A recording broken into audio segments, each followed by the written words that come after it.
Look! The Jade Chamber is floating into the sky! But it seems to be tied down by something. That's because it's not finished.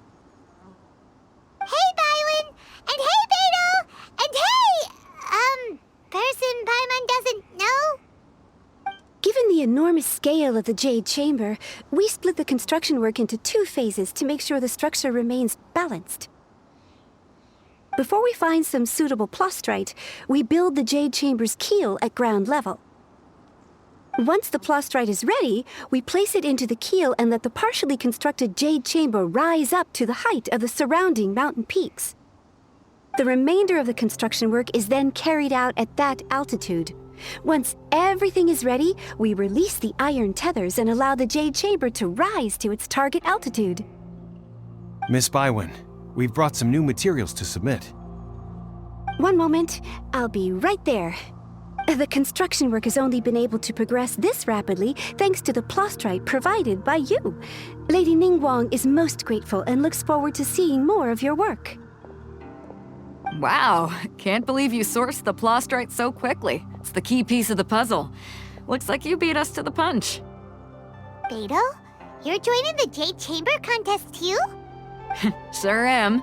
I happened to get my hands on a chunk of sunset vermilionite on a voyage a while back, so I figured I'd bring it over. Huh. So even though it's rare, we're not the only ones who managed to get a hold of it. Oh, I've got some introductions to do. This is the renowned Miss Yun, or Yunjin, probably the most famous figure in the Liyue opera scene. Greetings. These two are Paimon and the Traveler, both good buddies of mine. And this is... sorry, not sure we've met. Shenhe. I am their... friend. Good to meet you. A friend of a friend is my friend too. Or, as I like to say, a mate of a crewmate is part of the crew. Miss Yun is also here for the contest. Turns out she needed to borrow a boat, so we came together. It's an honor to finally meet you both. I've heard much about you. Miss Shenhe, though we are only meeting for the first time, I have a feeling that we will get along very well indeed. To be honest with you all, I am in great need of this opportunity to ask Lady Ningguang a question. That's why I joined the contest. Thanks to my father's connections, I was able to acquire a specimen of the plastrite required. Fortunately, it was approved for submission, despite being a little on the diminutive side. Wow! So it looks like the 3 of us are competitors now! Excuse me for prying, Miss Shenhe, but are you competing as well? No, I don't have any questions for Ningguang. I just wanted to help her win. In that case, I have a proposal to make. Lady Ningguang said that the first 3 contestants to procure all 3 materials will be awarded the chance to ask a question. Well, there are 3 teams here. We can split the prize between us. Instead of competing against each other, we could work together to secure the top 3 places between us. What do you think? Sounds great, but how does it change things exactly? I think I see where you're going with this, Miss Yun. The plastrite was the most difficult item to source by a long shot. Luckily, all 3 of us managed to get our hands on it. The 2 remaining items aren't quite so rare, so as long as one of us finds a way to source it, the other 2 can hop on the bandwagon. How'd I do? Is that what you had in mind? Precisely. Huh. Interesting approach. Okay then. All right, I'll go first. I have some leads on these wonder cores. From what I've heard, the core itself is really not that difficult to make. The hard part is getting hold of the ore used as raw materials. I'm gonna head back to the ship and ask Suling if he's heard of them. You guys... We will head into town and seek advice from Master Zhang of Hanfeng's Ironmongers. Thoughts? Wonderful. We'll split into teams then, and whoever makes progress first brings all of us a step closer to victory. I'm gonna take off. See you later. Okay, let's go! By the way, what question are you gonna ask Ningguang, Yunjin? I'm looking for a venue to host the performance of our new opera. Lady Ningguang has excellent judgment, so I would like to hear her opinion. Ooh, what's the opera called? Paimon wants to go see it. The opera is a labor of love by my father. He wrote it based on a popular urban legend about an evil spirit and an adeptus. It's called The Divine Damsel of Devastation.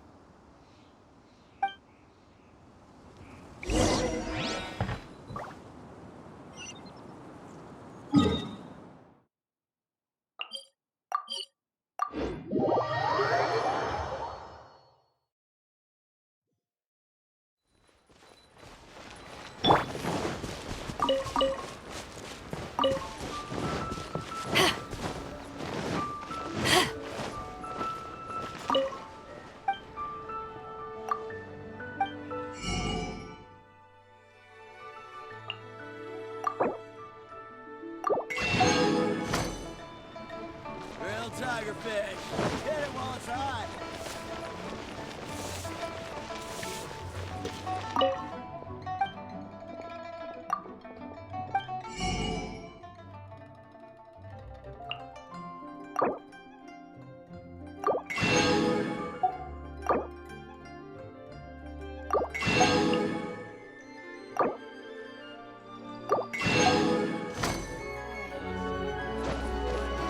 Cheap and tasty chop suey.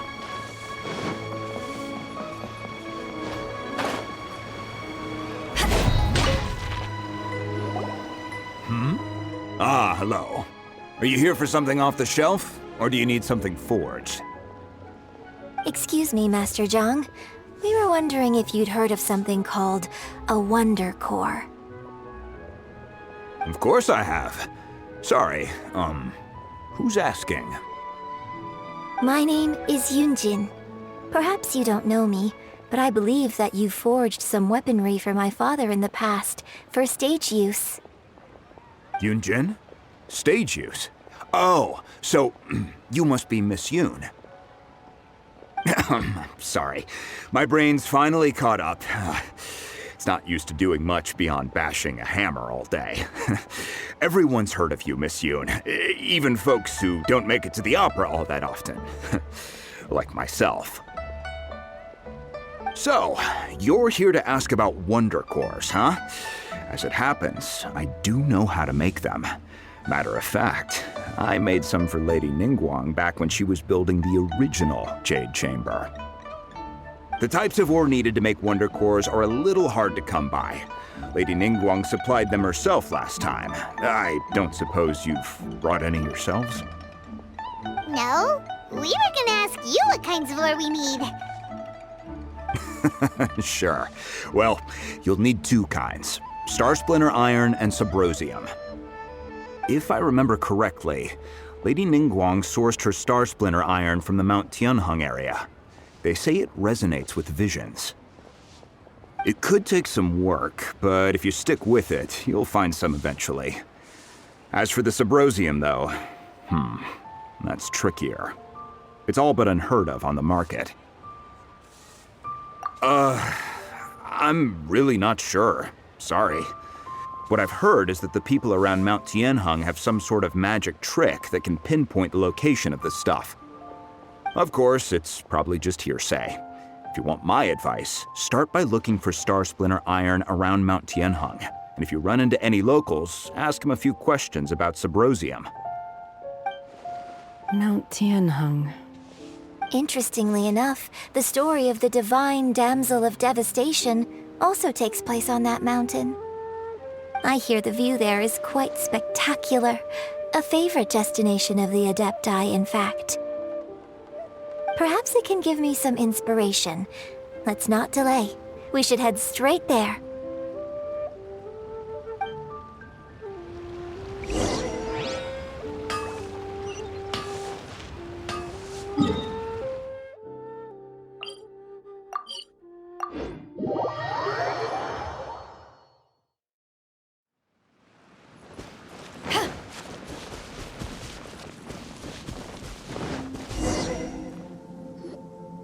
I came to Mount Tianheng once with my father as a child.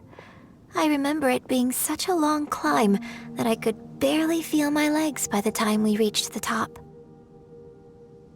Oh, this is quite a trip down memory lane for me. Look at these majestic, towering peaks and the gently flowing streams. It's like setting foot in paradise. No wonder the legend of the divine damsel of devastation is said to have taken place here. Adepti wander oft where mortals seldom stride. Indeed, this looks like a place that one might expect to be frequented by Adepti. The Divine Damsel of Devastation is your upcoming opera, right? And the story takes place in Mount Tianheng. Huh. Seems like you have a real connection with this place. What's the story about, though? It's the story of a girl becoming a hero. Cool! A hero story? They're Paimon's favorite! The legend first arose in this area. It is said that there used to be a prosperous village on the mountain. In that village, there was a loving couple who were completely devoted to one another. One day, a terrifying monster appeared. The wife was out collecting herbs and was captured by the monster. Her husband was so distraught at the news that it broke his spirit and drove him to madness. The vile and vicious monster told the villagers, "If you want to live, you must sacrifice a child to me." What a nasty piece of work! Ugh. Paimon sure hopes this monster gets put in its place! But the monster was so terrible and so strong that all within the village were terrified of it. They had no choice but to give in to the monster's demand. Just while they were discussing whose child would be given over to the monster, a little girl suddenly stood up and came forward. No! Don't do it, little girl! Unbeknownst to anybody else, she was concealing an exorcist's blade. She approached the monster's lair, feigning fear and trepidation. When she finally arrived, she courageously drew her sword and entered into a fierce struggle with the monster, from which she eventually emerged as the victor. Her extraordinary abilities drew the attention of the Adepti, and they took her as one of their own. Her story became the stuff of legends. But alas, the paths of mortals and Adepti seldom cross, and she would never again re-enter the mortal world. And so, destined to grace the mortal realm for but a brief moment, she vanished like a wisp of smoke into thin air. That's how the opera ends. I really like this story.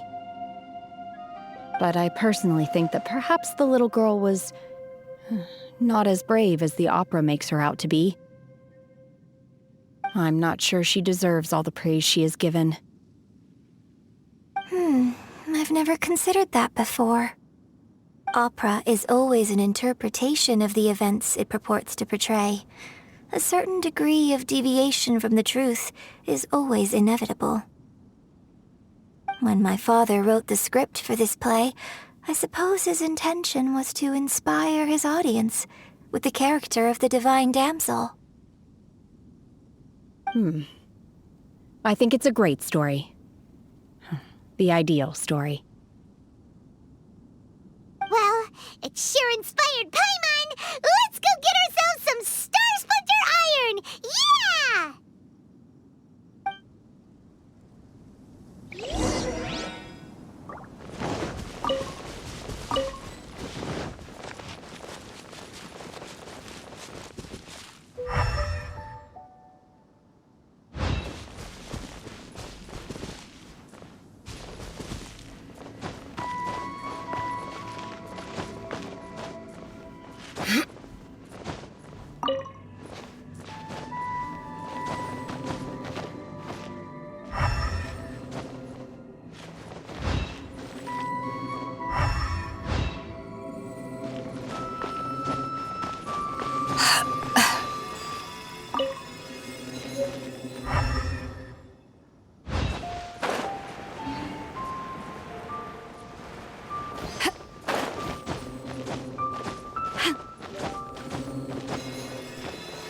There should be enough Star Splinter Iron.